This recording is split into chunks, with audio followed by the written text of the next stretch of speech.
Vision 2030, c'est une démarche de la SIDAS Academy pour développer et partager une vision de la décennie à venir sur les sujets du ski, du running et de l'outdoor. Rencontrer et interroger tous ceux qui sont les acteurs du monde de demain pour partager leur vision à 10 ans et en faire bénéficier tout l'écosystème du sport et de la montagne.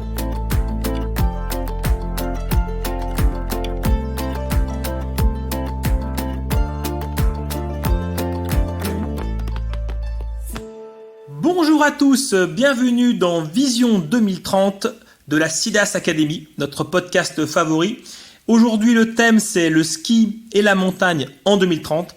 Et j'ai le bonheur d'avoir parmi nous Jean-Marc Pambé, 35 ans d'expérience dans notre secteur d'activité, patron de Salomon. Bonjour Jean-Marc. Bonjour François, bonjour à toutes, bonjour à tous. Un plaisir pour moi d'être avec vous aujourd'hui. Eh ben, pour moi aussi, parce qu'effectivement, quand on pense à comment donner une vision du futur, c'est bien de prendre des personnages qui ont déjà vécu pas mal d'aventures, et c'est vraiment ton cas. Donc, merci beaucoup de nous donner de ton temps. Avec plaisir. Donc, première question, on commence directement dans le vif du sujet. Donc, le thème, c'est bien le ski et la montagne en 2030. Comment tu vois la demande du consommateur en 2030 ? Alors, je la vois marquée par un phénomène d'accélération que nous avons tous vécu depuis 1 an et demi. Donc aujourd'hui, les gens, je crois, en 1 an et demi, et évidemment que le Covid ou la Covid nous aura tous marqués, mais c'est vraiment un accélérateur de changement qui tend à accélérer les tendances qui vont nous amener vers 2030. Alors j'espère pas trop vite non plus, je dirais, faut qu'on en profite quand même. Non mais il y a vraiment une étape marquée sur la notion de santé de chacun, physique, morale, et c'est tout autant moral que physique, c'est l'état d'esprit. Et donc on va vers un univers où, alors d'abord on parle de montagne et de ski, et on a vu avec la Covid, c'est qu'on a vécu la montagne cet hiver, beaucoup de gens l'ont vécu avec pas de ski, okay, mais ils ont quand même vécu une montagne très intéressante, avec beaucoup d'autres choses. Alors évidemment le ski de randonnée, mais il n'y a pas eu que ça, il y a eu aussi beaucoup de ski de fond, mais il y a eu aussi beaucoup de raquettes et beaucoup de marche à pied dans la neige. Donc la montagne s'est un peu transformée aux yeux des gens.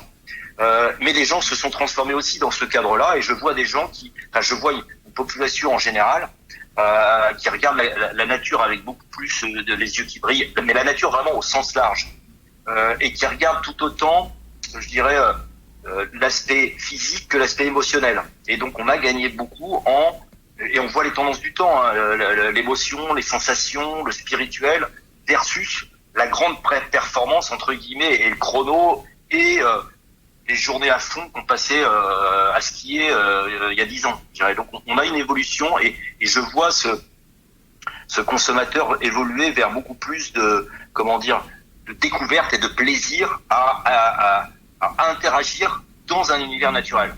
Et c'est là où on parle de montagne. Mais moi, j'aurais tendance à dire que la montagne est en train de descendre dans les plaines. C'est l'outdoor au sens large.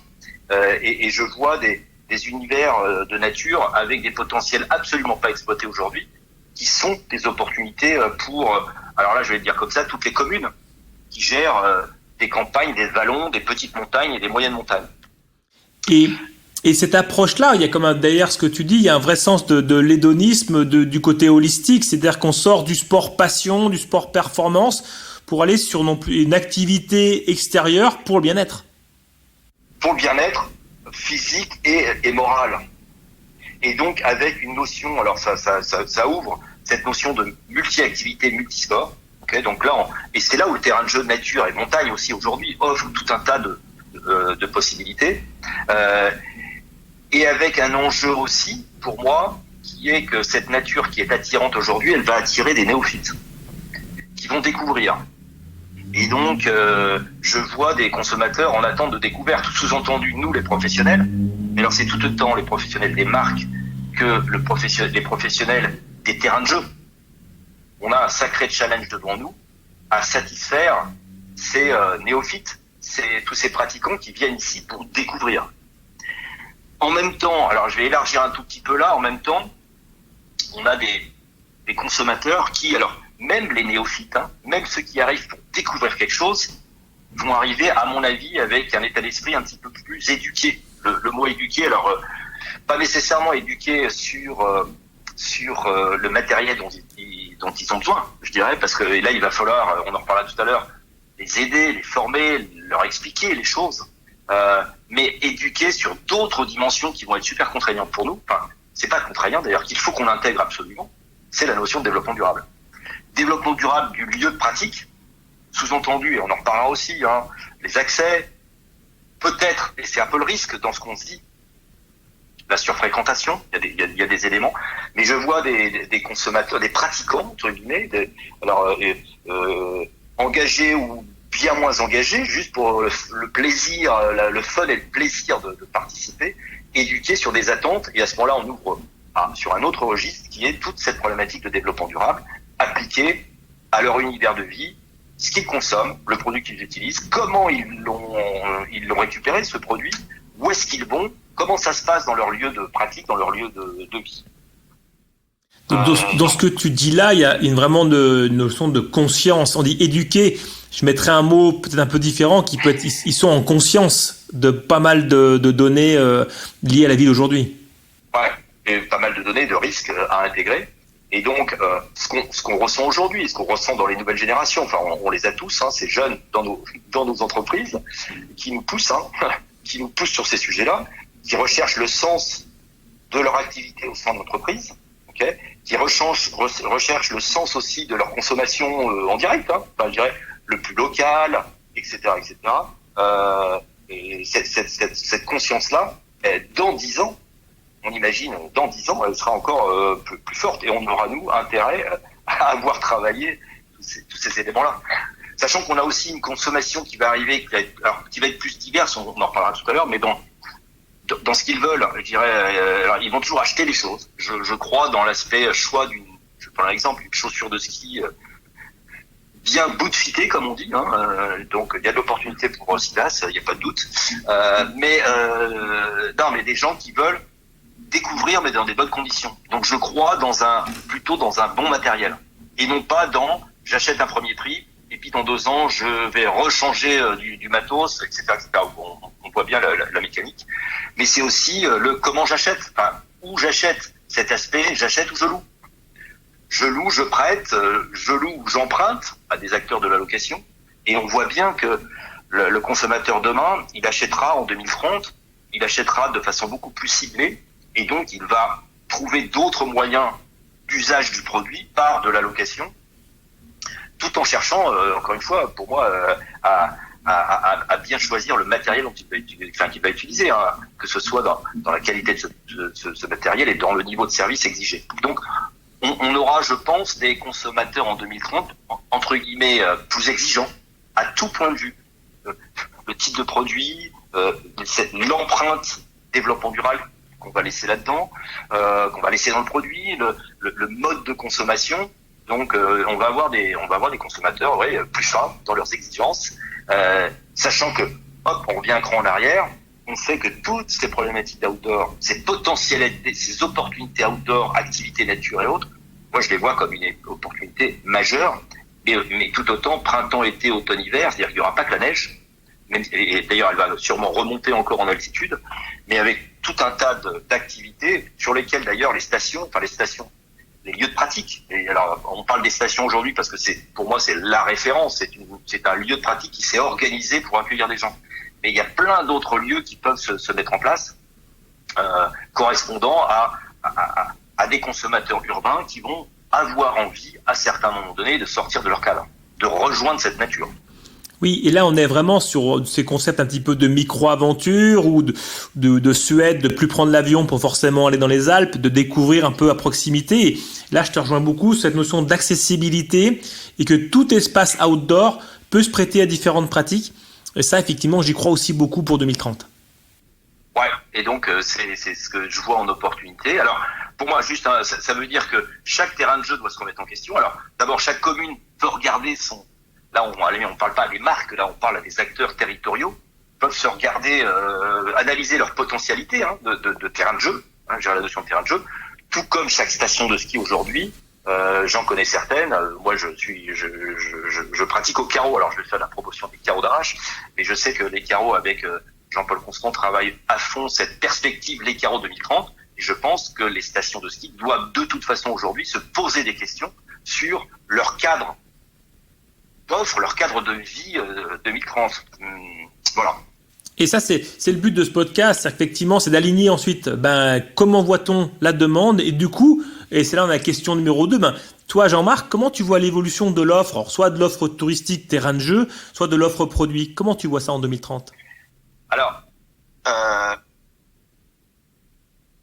par rapport à cette notion de... Alors le ski est une bonne référence, enfin le référentiel compétition, performance au sens large, je crois beaucoup en l'évolution de la polyvalence.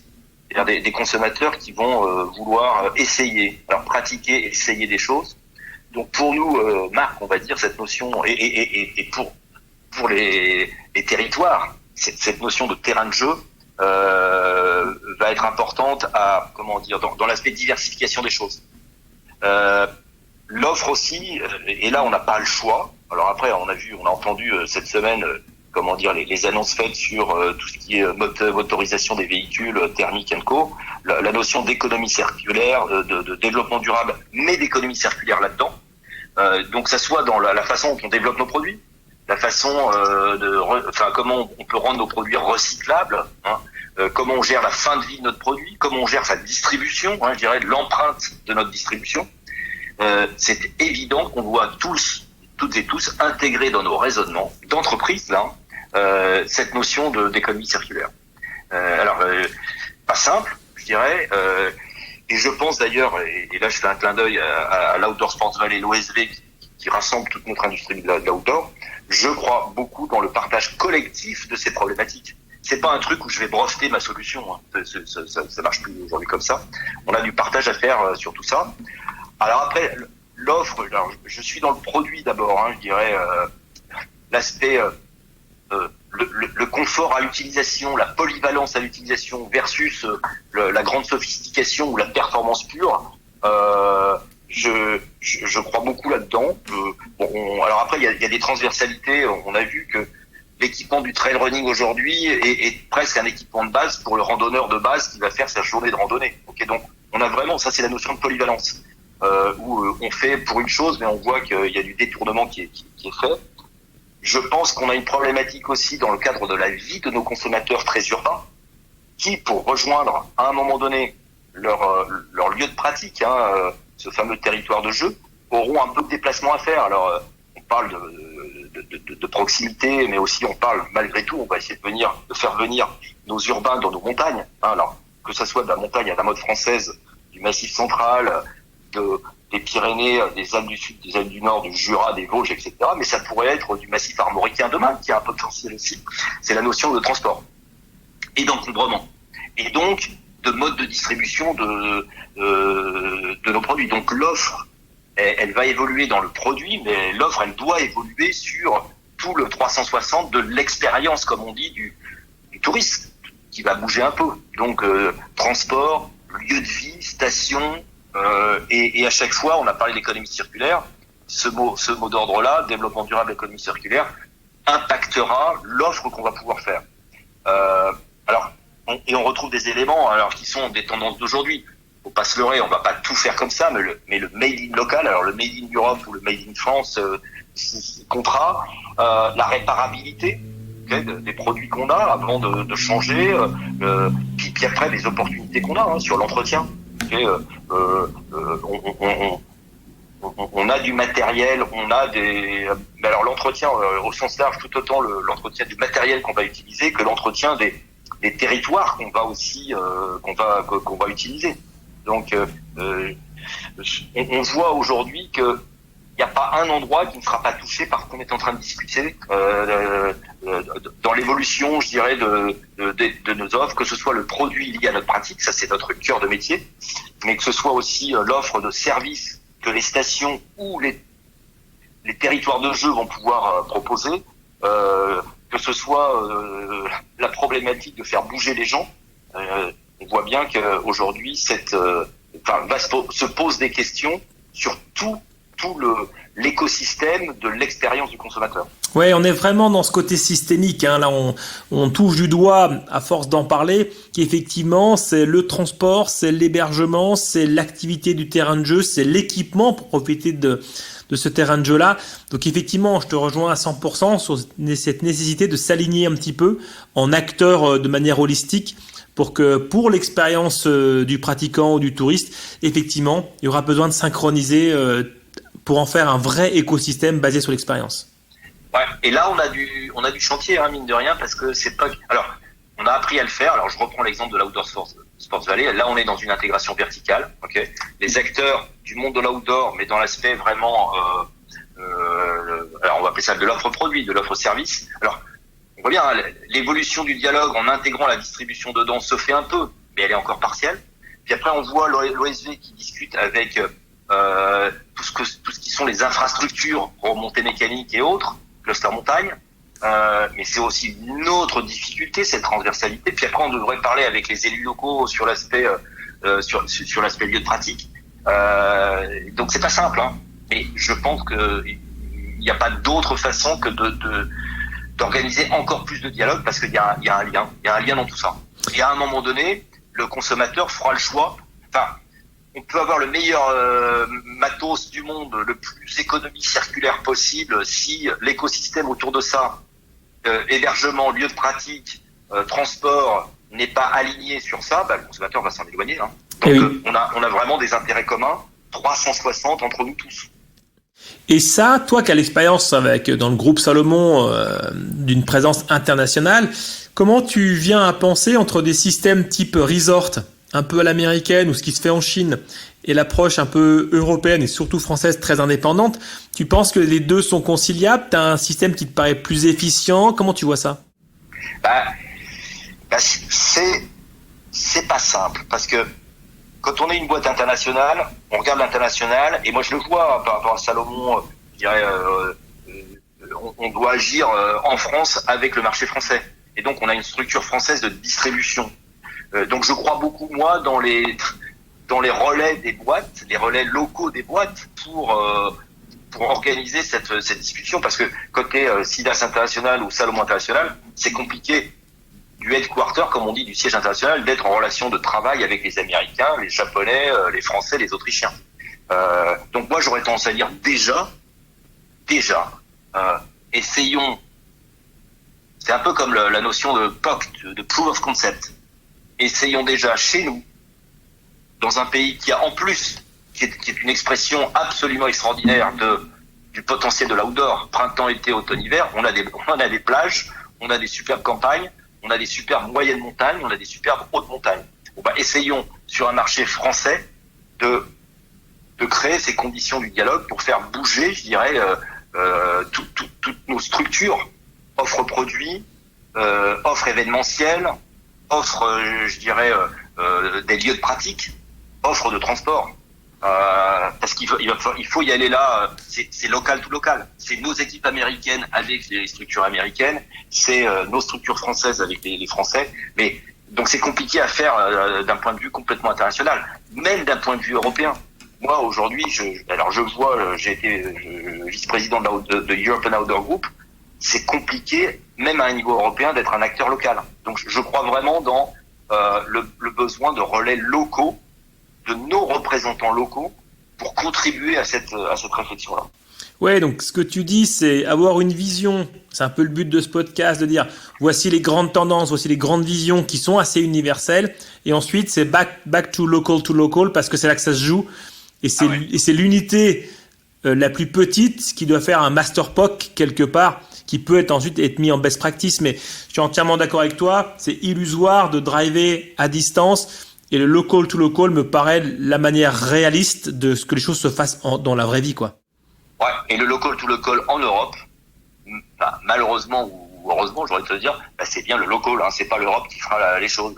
L'Europe, c'est un cadre, c'est un chapeau général, et on est vraiment en local autrichien, en local en local suisse, allemand, etc. Et après, nous, on peut même se poser la question, là, je vais le dire comme ça, est-ce que c'est un local parisien ou est-ce que c'est un local presque régional, hein? C'est-à-dire qu'il faut s'appuyer, je crois beaucoup, moi, dans les structures relais des régions, je dirais, comme étant acteur de la transformation du territoire régional. Le département peut l'être, mais dans notre portefeuille, là, dans notre millefeuille administratif, c'est quel est le bon niveau. Je pense que la région est vraiment un niveau intéressant. Mais c'est pas simple encore, parce que ça veut dire, ça démultiplie les choses, mais soyons lucides. C'est pas pareil que ça se passe. Je suis très content de t'entendre comme ça, parce que bon, moi j'ai une mère autrichienne, hein. J'ai une mère autrichienne, une grand-mère qui était allemande, j'ai une femme qui est italienne. Donc j'ai de grands espoirs dans l'Europe, mais je te suis. L'Europe, c'est un grand chapeau. Elle en prend beaucoup sur la tronche, l'Europe, hein, sur sa non-efficience. Mais par contre, je pense qu'il faut faire les deux. Un cadre européen démocratique, vert. Donc ça, je soutiens totalement ce qui se fait actuellement sur les futures taxes carbone à l'import pour protéger l'Europe et qui va taxer le green pour le rendre obligatoire dans tous les pays du monde. Par contre, la vraie unité de manœuvre qui a du sens, c'est la région. Là, je te suis à 100%. C'est pareil si on prend la Catalogne, si on prend les Alpes ou les logiques alpines. Après, c'est les régions qui peuvent être dans un pays ou à cheval sur 2-3 frontières. Mais je te suis à 100% que l'unité qui me paraît la plus pragmatique d'exécution de ces philosophies, c'est la région. Ouais. Donc, on est bien, et c'est là où je t'entends beaucoup effectivement dire c'est pas simple, parce que quand on veut aligner effectivement à la fois de l'offre produit en tant qu'équipementier comme Salomon, de l'offre de service qui est plutôt liée à la location de produits, relié à un hébergeur, relié à une station et relié à des déplacements et à des urbains, ça demande une synchronisation en continu. Et je pense que c'est ça le challenge quasiment le plus important du jour. Clair, ouais.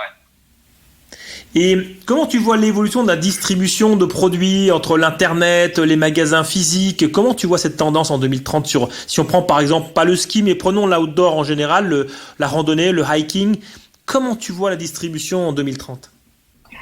Alors, déjà, cadre général, c'est un peu caricatural ce que je vais dire, mais si on est lucide sur nos 30 dernières années, ou enfin les années du ski, là je suis dans l'univers plutôt montagne, mais c'est assez intéressant de le mettre en valeur.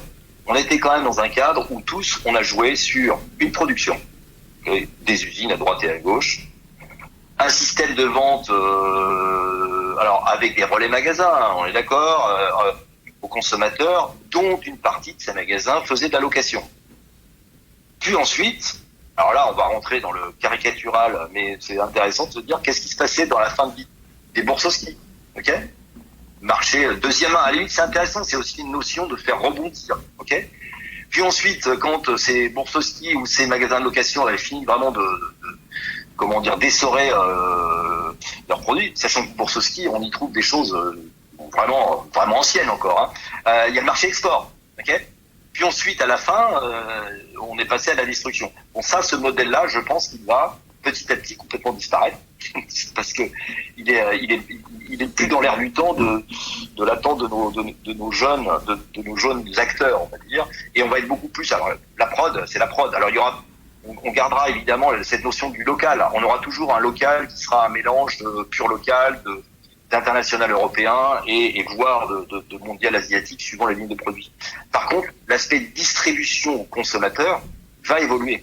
Alors avec du matériel lourd, où là la notion de location leasing va se développer, et avec des choses, là on sait bien, qui se passent où la distribution n'est plus la responsabilité d'un acteur, c'est du multi-acteur. Sous-entendu, les marques sont en situation de distribution. Donc il y a à la fois des distributeurs dont c'est le métier, mais les marques se mettent en situation de distribution. Donc je crois dans des opérations pour du matos où il y aura du leasing, c'est-à-dire de la location aux consommateurs, et on aura toujours des structures spécialisées dans la distribution, vente de matériel et d'équipement ou de la location. Par contre, la fin de vie, cette notion de les produits sont réfléchis pour avoir une fin de vie entre guillemets intelligente, cohérente, de recyclage. On va y aller petit à petit, hein, à un moment donné, pour rendre, je dirais, l'impact écologique de notre business, on va dire,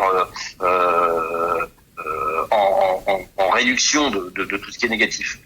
Un point important aussi dans cette notion-là, c'est la notion de conseil. Je pense que le conseil le conseil vient un conseil direct, hein, alors de l'acteur initial, c'est-à-dire la marque qui fait son produit, ou l'hébergeur qui fait son offre, ou la station qui fait son offre, mais évidemment le conseil et la relation va être de plus en plus directe entre l'acteur d'origine du service, entre guillemets, et le consommateur utilisateur. Donc voilà, il y a déjà une évolution majeure là-dedans. Je mets après dans la problématique de distribution, pas que comment on passe notre produit, mais je prends les terrains de jeu, les terrains de pratique. Ça va être demain un des éléments clés dans la distribution de l'expérience, entre guillemets. Okay, donc et là j'ouvre des questions qui sont pas nécessairement de notre chaîne de raisonnement du style les marques qui font des produits, mais les responsables territoriaux vont être des acteurs clés pour notre devenir à nous de l'industrie. Hein. Bien sûr. Ce qu'on disait il y a 5 minutes, c'est si la gestion des flux égale les voitures, hein. Les voitures, le train, enfin la logistique, le transport, les parkings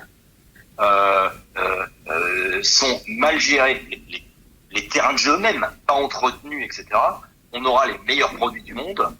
Le consommateur, à un moment donné, prendra des distances. Donc, on a des enjeux dans la distribution où, en fin de compte, on élargit cet écosystème autour du consommateur qui va de plus en plus faire attention, évidemment, à son produit, à l'empreinte carbone, par exemple, de son produit, mais qui va être beaucoup plus attentif que précédemment, quand on acceptait d'aller en station avec des studios de 20 mètres carrés ou, enfin bref, tout cet univers-là qu'on a vécu et qu'on a encore en France, hein, je dirais, dans certaines stations. Là, je le prends pour le ski. On a des vrais enjeux autour de mon expérience, moi consommateur qui vais quitter mon Lyon où j'habite, mon Paris où j'habite, et qui font partie de notre enjeu de distribution de notre service. Notre service, il est plus on s'occupe d'un produit pour aller te permettre de faire du ski, une journée de ski. On est vraiment on est solidaire totalement de l'expérience. Et c'est là qu'on rejoint vraiment, c'est plus un écosystème, c'est un sport system, c'est-à-dire ou un activity system. Et effectivement, on peut plus prendre un chaînon de la chaîne et se concentrer que sur celui-ci. C'est forcément intégré dans un schéma global. Et c'est là où il y a besoin d'aligner les acteurs ensemble pour que l'expérience finale, elle est tributaire de la réussite de tous les acteurs de la chaîne. Oui. Alors on voit, c'est là où on voit des choses quand même intéressantes aujourd'hui, c'est tout cet aspect outdoor. Et je reviens sur cette notion, moi j'utilise le mot outdoor fitness, cette notion de l'impact outdoor sur notre propre vie, notre propre santé morale.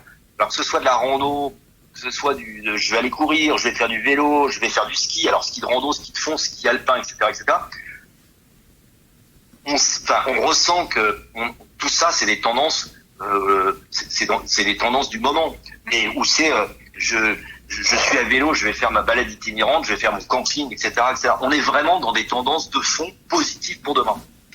Simplement, avec un niveau d'exigence dans l'expérience que le consommateur va avoir, dans la façon dont il va recevoir, consommer, enfin, acheter son produit, on va dire, avec des exigences de façon qui sont beaucoup, beaucoup, beaucoup plus hautes. Donc, aujourd'hui, on doit, nous, ouvrir ce dialogue avec tous les acteurs de cette chaîne-là, parce qu'on est tous, encore une fois, solidaires du risque couru de la mauvaise expérience. Et la mauvaise expérience, ça sera pas un mauvais bout de fitting de Sidas ou un ski pas adapté ou autre. C'est vraiment l'expérience dans mon quotidien et de ce que j'ai vécu dans mon séjour d'une semaine en station ou dans mon expérience mon expérience de randonnée par rapport à un terrain de jeu qui va être, alors là, je reprends un des risques majeurs pour moi là-dedans quand on se dit, purée, mais c'est vachement intéressant, il y a plein d'opportunités, mais la surfréquentation des lieux de pratique me paraît être un risque majeur. D'où, je pense qu'on va, les notions d'extrême. Alors l'extrême, c'est les photos qu'on a sur l'Everest, hein, ces images complètement débiles de chaînes de montée, mais pour après un impact plus, un terrain de jeu nature, tout terrain de jeu, montagne, campagne, montagne, moyenne montagne, etc., qui est une opportunité. Mais on doit vraiment s'engager sur, mine de rien, un consommateur qui sera plus exigeant qualitativement sur ce qu'on aura à faire. Et là, je te rejoins totalement sur cette approche il sera en conscience, ça sera qualitatif, il sera exigeant. La bonne nouvelle pour tout le système, c'est que le sport santé ou le sport hédoniste a une vraie potentialité, qu'elle soit territoriale ou pour les marques de produits. Par contre, l'exigence de l'expérience complète sera là. et comme du rating d'hôtel ou de commentaires sur le produit, je pense qu'on va être de plus en plus attentif à des expériences réussies qui seront systémiques, donc qui vont demander le jeu de tout le monde. Bah ouais. Alors après, au milieu de ça, je fais juste un point. On a un enjeu majeur après, parce qu'il y a quand même une exigence de ce consommateur qui est comment je reçois mon produit. Et aujourd'hui, il y a une attente en disant j'habite là, il faut que ça arrive chez moi.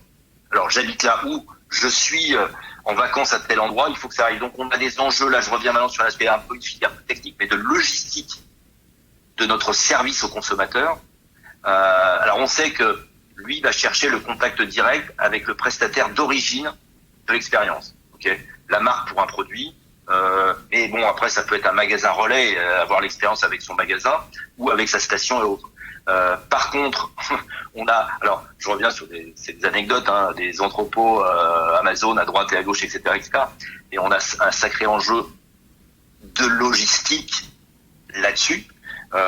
Et je crois moi beaucoup encore, malgré tout, à des partenaires relais. Sous-entendu, un magasin, là je suis magasin de station qui apporte du service. Je crois beaucoup, je dirais, dans son rôle. Simplement, son rôle, c'est pas que à la chaîne, je te file ton produit, au début du séjour comme ça. Il y a un aspect très qualitatif dans l'expérience que le consommateur va vouloir avoir là. Encore une fois, réservation, qualité du produit, capacité à pouvoir offrir du multi-produit par rapport à du multi-pratique, on va dire. Mais là, dans le local to local, quand je dis ça, je ne néglige pas le fait que le relais du magasin est très important. Ouais. Juste, tout va se faire sur Internet en direct et on oublie et il y aura plus de magasins, je dirais, dans nos villes ou dans nos villes ou plutôt dans nos stations. Je crois beaucoup dans la notion de relais. Simplement, et c'est pas nouveau en France, souvenons-nous. Alors là, je fais référence à un petit peu les anciens là, mais tout ce qu'on se disait sur les professionnels associés de la montagne dans les années 90, on a un enjeu qualitatif sur le service en magasin en général en France. Là, je reviens sur le POC, le concept français.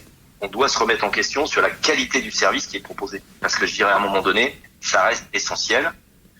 Voire ça reste essentiel sur un levier important. C'est-à-dire que même si on raisonne en local to local, il faut arriver à déployer ces territoires de jeu pour des publics qui soient, alors je vais dire européens. C'est pas que français pour français.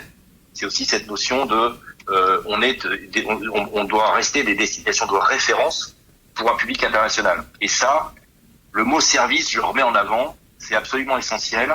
Ça existait comme un vrai challenge dans les années 90. Je pense que ça existe encore, en France particulièrement, quand on compare à d'autres nations, comme étant un challenge aussi très important dans la distribution de demain. Entièrement d'accord. Surtout quand on prend des pays comme l'Autriche qui ont très très bien organisé cette notion de service et qualité de service et d'expérience dans les différents resorts.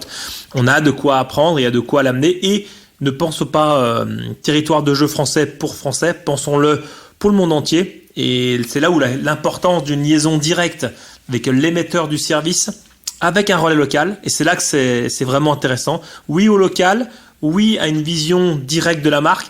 Et tout ça doit travailler en synergie. Et là-dessus, je te rejoins à 100%. Donc, on a fait la troisième question. On arrive à la fin du podcast et on finit toujours par 2 questions. Donc toi, quel est ton rêve pour 2030 au niveau professionnel ? Ou alors pour l'écosystème que tu viens de décrire. Ok. Moi, ce que je vois, c'est que on a une potentialité extraordinaire devant nous, une opportunité extraordinaire devant nous. C'est qu'on est sur des activités qui font rêver et des activités qui peuvent apporter cette plénitude santé et morale. Donc on a une vraie opportunité qu'il faut qu'on travaille. Mon rêve, c'est qu'on arrive à créer justement cet écosystème d'interaction entre nous, les différentes filières. Donc là, ça va pas être une révolution comme ça va arriver petit à petit. Et il faut vraiment qu'on ait mis encore plus de liens entre les différents acteurs du produit, les acteurs de l'expérience, les acteurs des territoires, et donc c'est la notion de dialogue, d'interactivité entre tous les acteurs, et donc que petit à petit on arrive à mettre encore plus de liens entre nous tous. Et donc je crois beaucoup dans la notion de collectif, d'associatif. Je reviens sur l'expérience de l'OSV, mais sur le fait d'avoir des structures qui permettent ce dialogue-là. Je rêve à ce qu'on évite le piège de la surfréquentation et où là on se dit, on a des belles idées qu'on écrit dans des plans, mais dans les faits, la réalité de l'impact reste négatif. Donc cette notion de on est un peu contradictoire, on doit emmener encore plus de monde dans nos terrains de jeu, mais il faut aussi qu'on protège nos terrains de jeu. Et là, pour moi, il n'y a pas de doute. On doit œuvrer tous à la protection de nos terrains de jeu aujourd'hui. Et je rêve à une montagne qui soit protégée. Enfin, une montagne. Encore une fois, le mot montagne, il faut peut-être un petit peu c'est des campagnes en fin de compte, parce que c'est tout terrain de jeu, mais qu'on sache protéger nos univers, qu'on fasse attention à ça, qu'on mette des ressources dessus, et qu'on néglige pas cet aspect-là qui est en fin de compte loin de nos intérêts individuels. Je dirais, une marque à un moment donné fait son produit, un magasin gère son magasin, etc., etc. Cette montagne-là, cette nature-là, on l'a tous en copropriété. Comment on agit en copropriétaire responsable? Ça, j'espère qu'on va trouver les clés vraiment de cette co-responsabilité-là, qui est un cadre super compliqué à gérer. Ouais, je te suis totalement sur cette approche de dire on veut démocratiser, on veut rendre plus accessible la montagne au plus grand nombre parce qu'ils pourront en profiter pour leur esprit et pour leur corps, et on veut le faire en conscience et en protection. Et je pense que cet équilibre qui est là, c'est une ligne rouge que chacun doit garder en tête. Et puis après, j'ai un deuxième rêve, et j'en terminerai là-dessus. Peut-être moi, c'est qu'aujourd'hui, l'enjeu, alors je vais raisonner encore avec de l'histoire. Moi, je suis venu au ski j'ai eu la chance, quand j'avais 10 et 11 ans, de faire 2 années de suite de classe de neige. Ça paraît con, mais j'ai pas découvert la montagne comme ça, mais ça a vraiment accéléré encore. Et aujourd'hui, on a un jeune sur 2 en France, je crois, qui n'a jamais été dans un univers de ski, de montagne, de neige, on va dire. Okay. Et donc, il y a tout ce pan d'action jeune. Donc, dans 10 ans, j'espère qu'on aura beaucoup de 20 ans et plus, c'est-à-dire en 2030,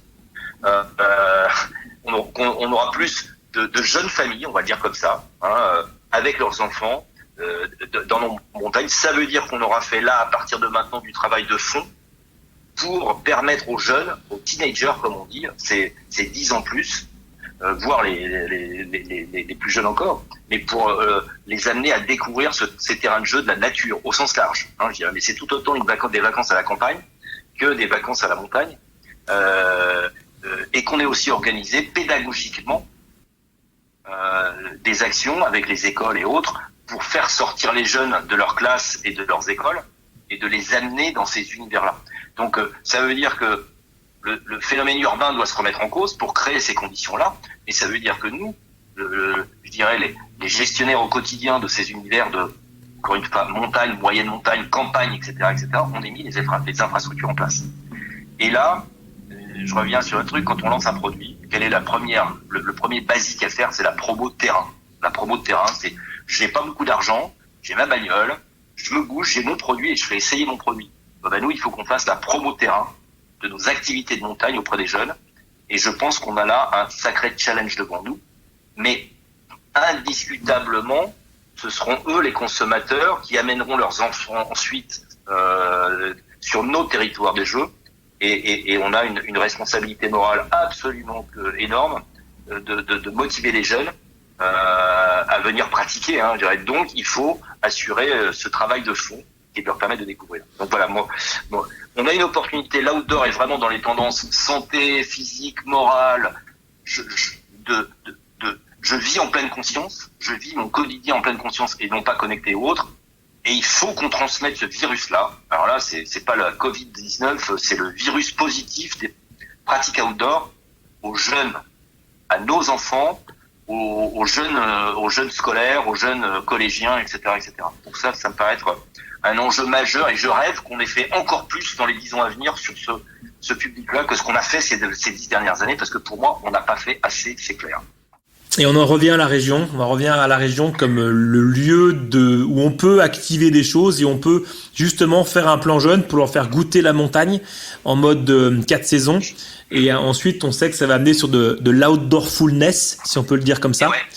Et là, parce que la région armorique, c'est-à-dire les Bretons, la région sud-ouest, la région Aura, chacun, la région de PACA, la région des Hauts-de-France, chacun, l'Alsace, chacun a un territoire de jeu différent. Donc le plan d'action n'est pas le même. Mais on doit agir chacun dans nos univers. Et il y a faculté, il y a des ressources, il y a des moyens. Et puis après, il y a des territoires qui sont super volontaires là-dedans. Il faut simplement qu'on se bouge collectivement là-dessus. Écoute, Jean-Marc, je crois que j'ai les mêmes rêves que toi. Donc, je les partage et je te remercie beaucoup pour le temps passé aujourd'hui. Je pense que c'est à partager dans l'esprit du collectif et dans l'esprit du meilleur pour que chacun goûte ces espaces de jeu et les protège en même temps. Merci beaucoup, Jean-Marc.